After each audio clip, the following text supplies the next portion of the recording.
मी हे खत झाले 2 वर्षापासून वापरतो. त्याच्या गेल्या वर्षी एकच चक्कर वापरलं होतं, 7 टारला निघल्या होत्या.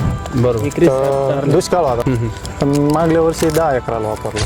तर कांद्याला ही जी डबल पत्ती माल आहे, कलर क्वालिटी आहे, कांदा एकदम गोळाचा गोळा माल झालेला आहे, जम्बो साईज आहे आणि कांद्याला एकदम जबरदस्त कलर आहे आणि टणक आहे माल. बी मार्केटला कसा जातोय? मार्केटला एकच नंबर 1900-2000 आपण हे पूर्ण. आता बी 2019ची मी खूप कंपन्यांशी ट्राय केला, पण अशी कंपनी मला नाही वाटली का इतका भारी कांदा यायचा. कारण की आम्ही कांद्याचे पेशंट ते रासायनिक खतावरचे कांद्यात काय बदल वाटतो? टिकाऊ क्षमता कमी होते. कांदे एवढे दिवस टिकत होते. टिकत नव्हते, पण आता खूप पण टिकत. आता दिवाळीच्या नंतरच फोडतो फोडतो. तरी असेच निघत.